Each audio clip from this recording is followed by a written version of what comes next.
I've lost a lot of footage that I shot on this.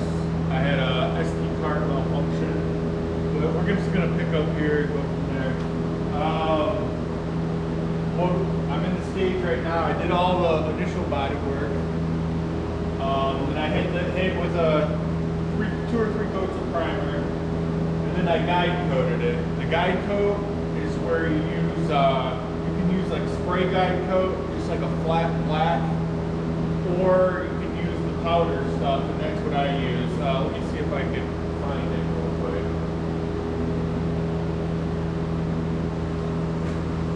Oh, it's right up here. This is made by Merca. It's a dry black guide coat. All you do, and after you prime it, after you've done your initial body work, you go over the whole thing and you rub this stuff on there and it'll look like that. And then when you go back and hit it with your 180 block or whatever grit you're using, it'll show you your low spots because you'll sand most of it off. But as you're blocking it, it'll still show you where your low spots are, and it'll help you to better sand out the orange peel so you can have a nice smooth flat finish on it. I'll show you a couple spots of where you can see this. This is just on there, so I just put it on there. But I'll show you how you find the low spots with it. Okay, and now we can get a look at it. Here's the spot that I already found that was low. And you just put the Bondo right over it. But as you're scanning it, it'll look like this. You can see that as you're blocking it, this part won't get sanded because it's lower than the rest of it. And that's how you find small dents or even big dents for that matter. And then here's another little, I don't know if the camera will pick it up. You see this small spot right here? You can even find really small dents like that. And then look at it, he pops out. This looks like maybe some old Bondo that cracked that had been in there. Sorry, I got an alarm going off for some reason.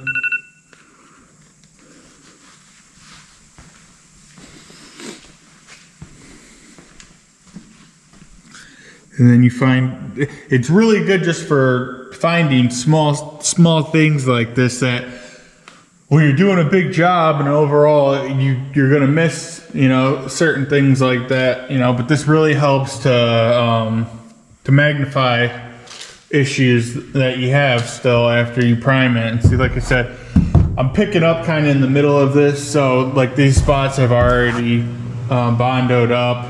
This is already bondoed my low spots and re-blocked the new Bondo.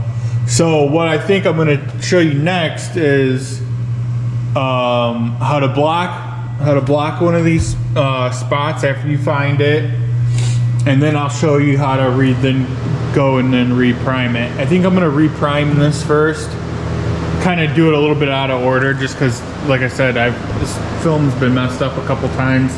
So if it's not super, it doesn't flow super well, I'm sorry. Just getting used to this new camera and stuff.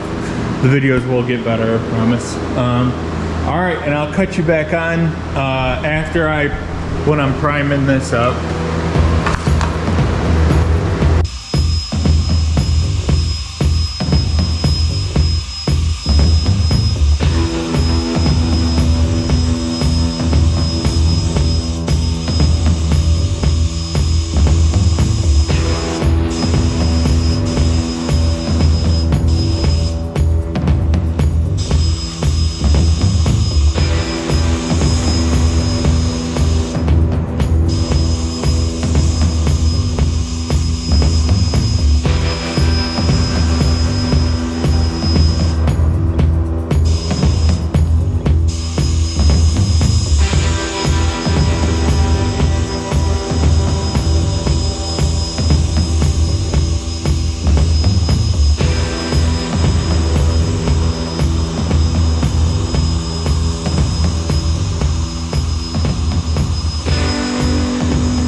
just put one coat on. I'm gonna actually mix up enough to put one more coat on because I'm still seeing some stuff I'm not liking. So I'm gonna get a little more build on it. I'm not gonna record the second coat. You guys kind of get the point. Another thing I wanted to point out the way I'm doing this is so after you do all your body work, the initial body work, and you do your first primer job. After that, for the next primer stages, after you do your guide coat and then do your secondary body work, I like to work in stages. So as you're noticing, I'm not priming the whole, I'm not doing all the body work and then doing the whole car at once, which I could, but what I'm doing is I did the fenders and the hood, so I basically took the front flip, did all my body work, and then now I'm priming it. And so then while that's drying, I can move on to the doors and the doors and the quarter panels. And then so by the time, then I can do the body work on that, come back, I can do body work, prime that, and then come back to the front, and then block sand that all out. So it keeps you so you're always moving, because with a 2K primer, it takes a while for it to dry. Maybe sometimes for it to be fully cured, it can take up to, an hour or so, depending on your temperatures and conditions and all that. So it's just another way to do it. I mean, you could find all your body work, put it back in the booth, reprime it. This way, I don't have to put it back in the booth. Just prime the front clip.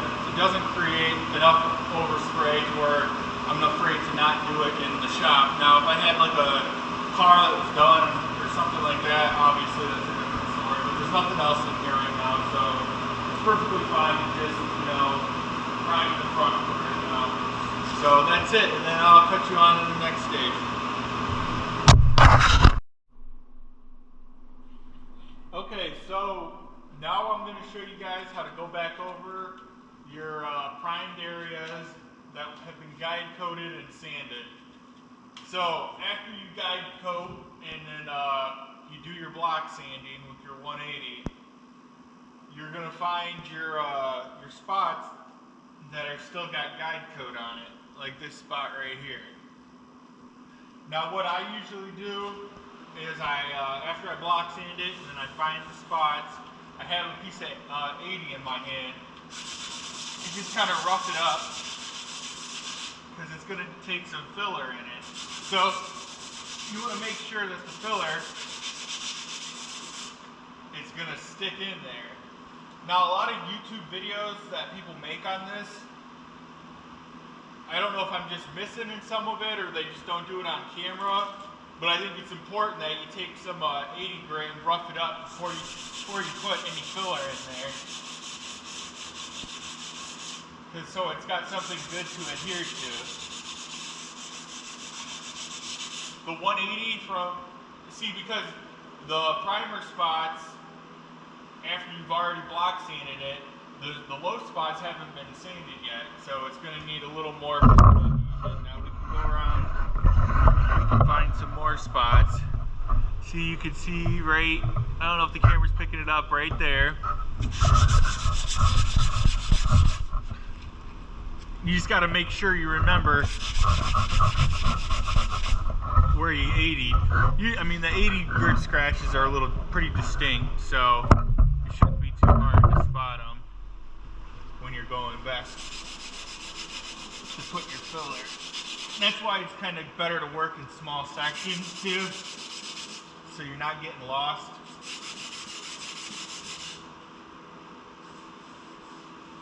This is all going to have some trim over it, so I'm not really worried about anything below there.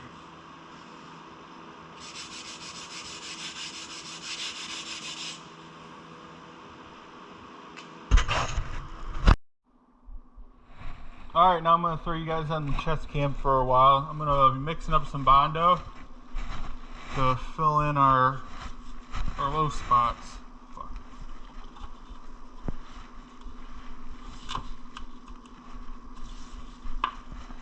And alright, there we go. This is Evercoat Z-Grip. It's a pretty good, not too expensive. I've been liking using this. It's kind of the Evercoats, I would say they're around their mid-grade version. And I think for the price, it's pretty good. I think it's maybe like 40, 35, 40, 45 bucks, somewhere in that area. And then it's a little cold outside, so I'm gonna add a little plastic honey to it. This stuff is really great. It can really makes your Bondo roll out real nice and smooth. You don't want to put too much in.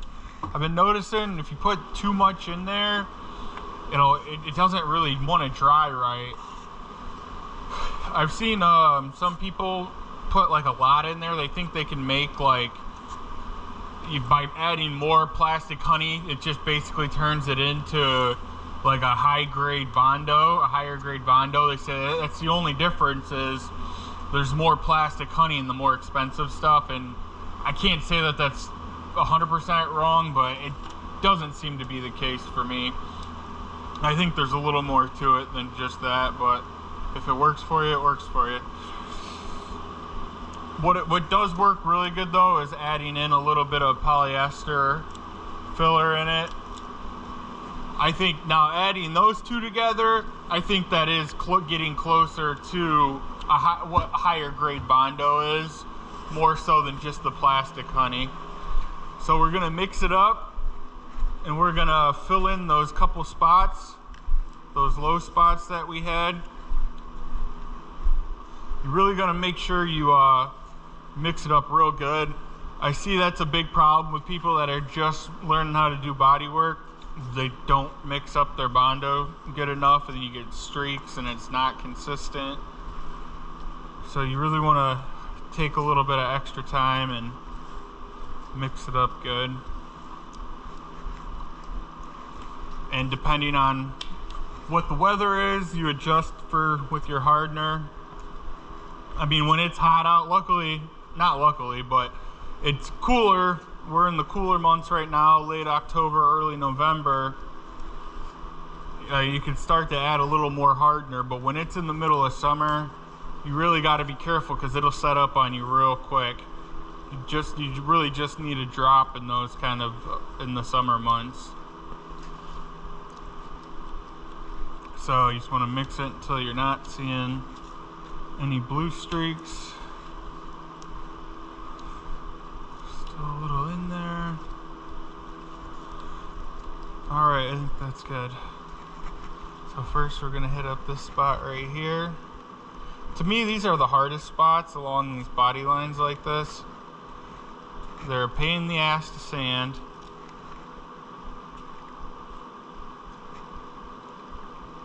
And it's just, I feel like it's the place I struggle with the most as far as like the body work goes.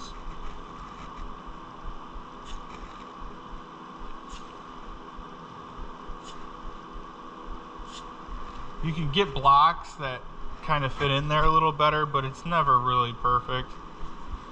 And I think these are our spot too. Might have mixed up a little bit too much Bondo, but oh well. I really want to look into these UV Bondos. Those look really interesting. It's Bondo, there's no hardener in it. You dry it with a UV light. Seem to be pretty popular now. They got UV primer too. It's the same thing. But it's just, I think it's expensive to get started, but because the lights alone are, over $1,000 for the curing light. But the cure is super quick. And then you're never going to have any waste as far as Bondo goes, because you're not mixing up a batch, you're just using what you need, so you don't have to guess. Now let's find these other spots, because I think this is the spot right here.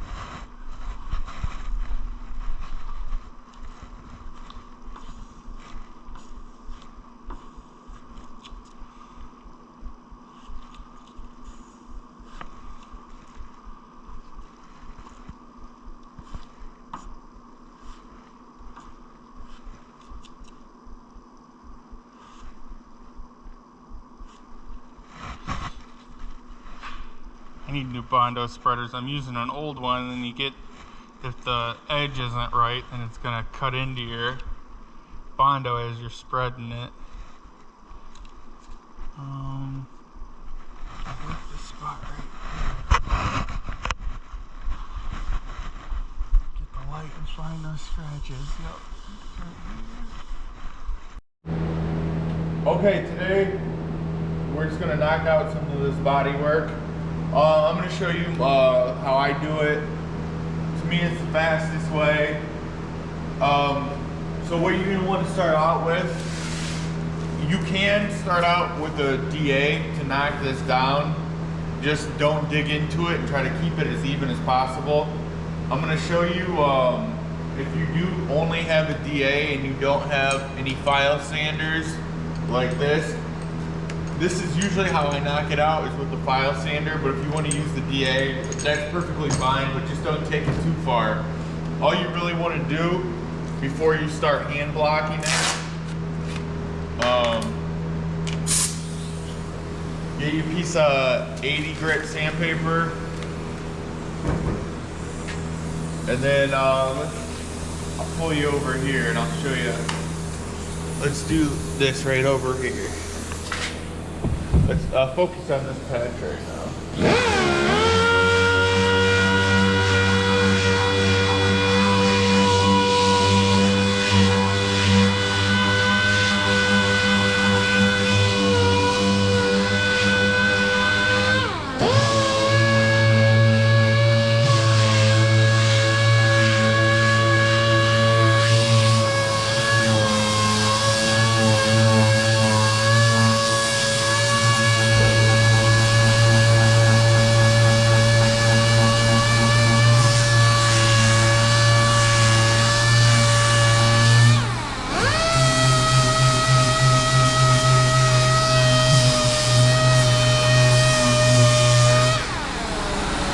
If you notice, I'm just hitting the Bondo. I'm not hitting on either side of it.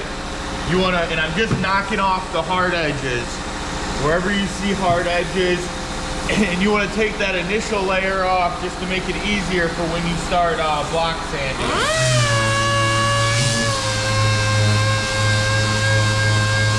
Now I'm using one of these acrylic. They're kind of like, what's the word, of like a plexiglass, like a hard plexiglass. They're made by Big Kid Blocks. These are pretty good blocks. I think I'm gonna do a review on them at some point in time.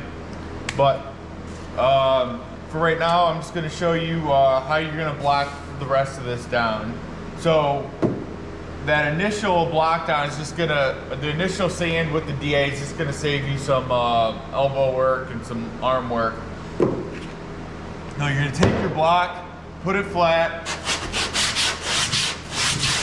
and you wanna go in crisscross motions.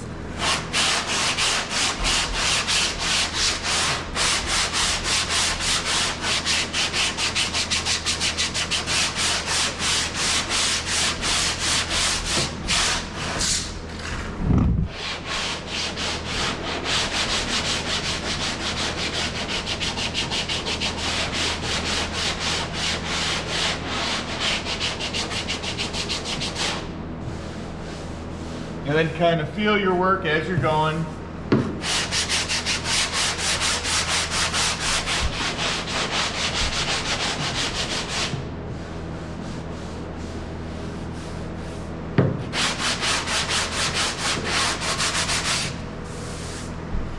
And the block will even it out for you.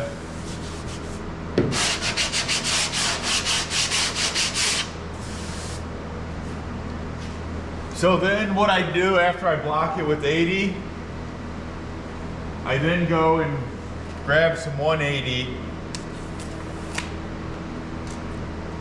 And the 180 is gonna help you, gonna take some of those aggressive 80 grit scratch marks out of there. And this is what you wanna do. You definitely wanna go over it with 180 before you prime it, especially if it's gonna be your final prime. Because depending on what kind of primer you're using, It might not always fill in those 80 grit scratches if it's not good primer.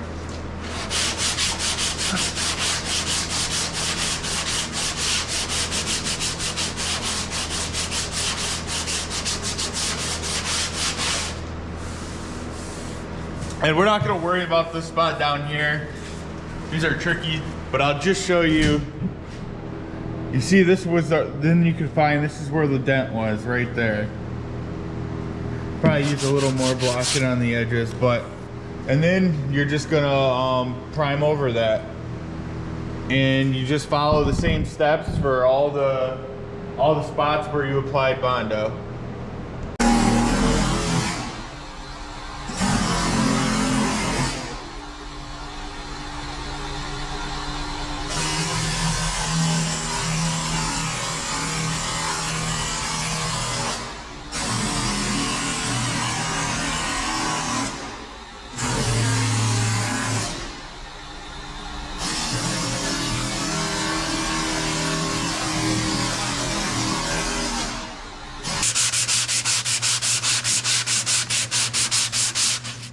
And for tight spots like this, like around, you want to use a soft block. This is a soft, spongy block. And you can use it in contour into here better, but these are really tricky spots. These are probably like my least favorite spots to do body work. But with the soft block that you can contour, you can kind of get it pretty good. And if you noticed, when I was using my file, with something you got to be careful of, when I was going up and down like this edge right here caught where this swoops down and kind of indented a little bit. So I'm gonna try to sand that. I might have to add a little filler in there. That's just one thing you got to be careful for when you're using airfoils.